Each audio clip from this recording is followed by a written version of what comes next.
Hello everyone, welcome to the Nasty Dynasty, where we teach you how to be nasty.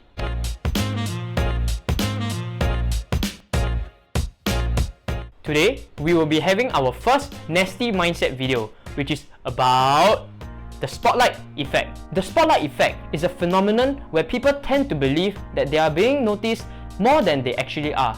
In other words, we tend to think that there is a spotlight on us at all times, highlighting our flaws and our mistakes for the entire world to see. For people with social anxiety, the spotlight effect can affect them much more, hindering their daily performance as well as how comfortable they can get around people. Let's use an example of social anxiety during an ongoing situation. May was late for work, and as a result, she did not have time to iron her skirt. Every single second that she's walking, she constantly thinks that everyone is noticing her skirt. Throughout the day, May is so tired and mentally drained, making her unable to work with confidence because she's constantly thinking about all the negative things that people might be saying behind her back. Some of you may think that I'm over-exaggerating this, but there are actually people around us that are experiencing this every single second. If they can be so affected about the wrinkles on their skirt, what makes you think that they will have the courage to tell us about their fears without thinking about how we will feel or how we will react? I hope that by enlightening all of you about my personal views of the spotlight effect, as well as how I managed to get rid of it, we will all be able to take one step closer into not caring so much about what others think of us. Let's talk about why and how we use the spotlight effect to cure our social anxiety. I have split this mindset into two parts. One is for prevailing social anxiety, while the other is for impending social anxiety. Impending social anxiety and prevailing social anxiety are different because the former surfaces even before an action is executed, while the latter increases in intensity after an action is executed. For prevailing social anxiety, we can classify it further into two parts, social and self. Firstly, the social component consists of trying to empathize with others and trying to understand how they think. Let's continue using the example of May's wrinkled skirt. There are two questions that May can ask herself to try to think from the general public's point of view. The first question is, if I saw someone in public in the exact same situation as me, what will I think of that person? May will start to imagine staring at herself from a third person's perspective. May realizes that she will just think that she forgot to do it and that it wasn't on purpose. The second question is, 5 minutes later, will I still constantly think about or even remember this person and his actions? In this day and age, everybody is too busy with their own lives to even bother about someone that doesn't have anything to do with them. We tend to forget that even though we are the center of our own worlds, we might not be the center of others. Now, let's move on to the self component, which is to learn to control our feelings and our thoughts. We can then ask ourselves two more questions. The first question is, can I do anything right now to change my current situation? If I were May, I would think, I am already late for work and I can't possibly go home to iron my skirt now. We have to force ourselves to remember that it is too late to change anything now and to just focus on the task ahead and not thinking about the past. The last question is to ask yourself, what can I do in the future to ensure that this doesn't happen again? By asking this question, we are acknowledging the fact that this situation affects us greatly and that we should not just sweep it under the carpet. Instead, we try to learn as much as we can from it to reassure ourselves that at least I can make sure that this doesn't happen again. For impending social anxiety, the simplest way to explain it is that we hold ourselves back from doing the things that we want because we are afraid of what people might think of us. Have you ever given up watching a movie by yourself because you were afraid of people thinking that you are weird or that you are forever alone? Have you ever skipped meals because you were afraid of eating alone in the school canteen, as some of your schoolmates might feel that you don't have any friends? If any of these thoughts have ever occurred to you, you might just be a victim of the spotlight effect. The previous questions were constructed to make us forget about our current situation, while the next questions that I will be introducing will force us to think about the future action and have the confidence to execute it. I myself used two main questions. One is to get rid of the spotlight effect, while the other is to demonstrate courage and increase my drive. The first question is to once again ask yourself, if I see someone else try the exact same thing, how will I think of the person? Let's once again use May as an example. May recently learned some new makeup techniques from YouTube and wanted to try them out. However, she has been using her current makeup look ever since the start, and she is afraid of stepping out of her comfort zone to try something new. This is because May is afraid that people will give negative comments about her new look, give her weird stares, and even not treat her the same way. May realizes that as a third party, she will commend the person on her new looks as well as provide constructive feedback on how to improve it.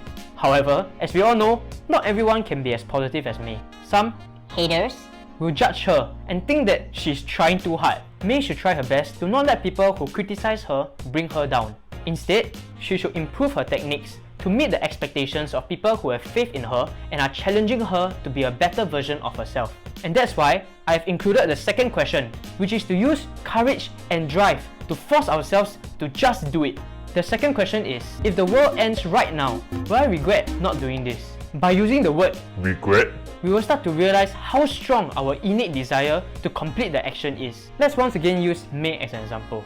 By asking herself the question, Do I regret not trying out more makeup options? May realizes that she will definitely have some form of regret for not trying out new ways to bring out her beauty and even possibly getting them boys. Comparing it with the potential reactions that she might get from her colleagues, May eliminates part of the spotlight effect and generates a stronger drive and courage to step out of her comfort zone and try something new. I would highly suggest trying these 6 prompting questions during different situations. Finally, let me share with all of you how acknowledging and dealing with the spotlight effect has helped with my life. I grew up with eczema, and as such, I have a lot of scars and open wounds on my palms, my arms, my feet, as well as throughout my whole body. Because of this, I was extremely conscious about what I would wear, covering my entire arm as well as my entire legs so that nobody can look at my ugly body. But everything changed when I learned about the spotlight effect and when I asked myself, can I do anything to change the current situation that I am in? I then realized that there really isn't much for me to do but to slowly learn to accept myself and love myself for the way I am.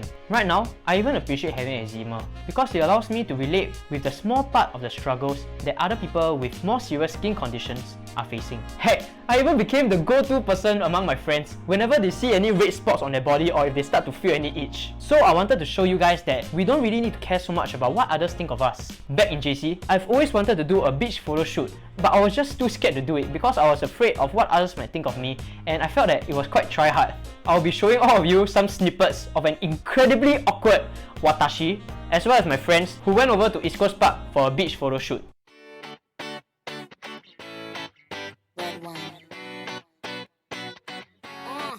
Let's go to the beach, let's go get a wave. They say what they gonna say. Have a drink, clink, found a Bud Light. Bad bitches like me, it's hard to come by. The Patron, let's go get it down. The sound, yes I'm in the zone. Is it 2, 3? Leave a good tip. I'ma blow all my money and don't give two shits. I'm on the floor, I love to dance, so give me more.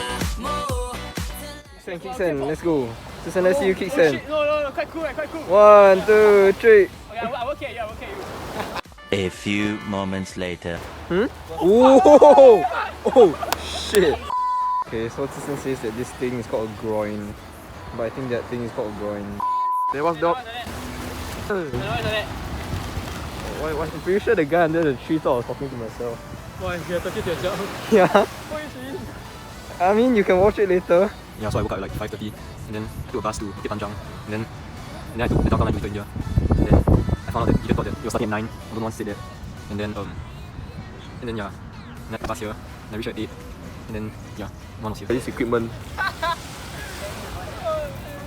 If you all don't know what it is, it's called a tripod. Fun fact, it might be expensive. I think it was a good experience. I have to at least try doing this once.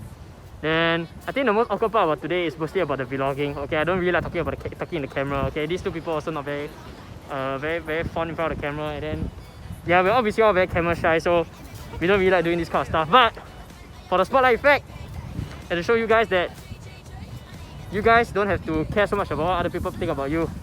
Yes. Just do anything you want. Isn't that right? Amen. Amen, bro. Okay.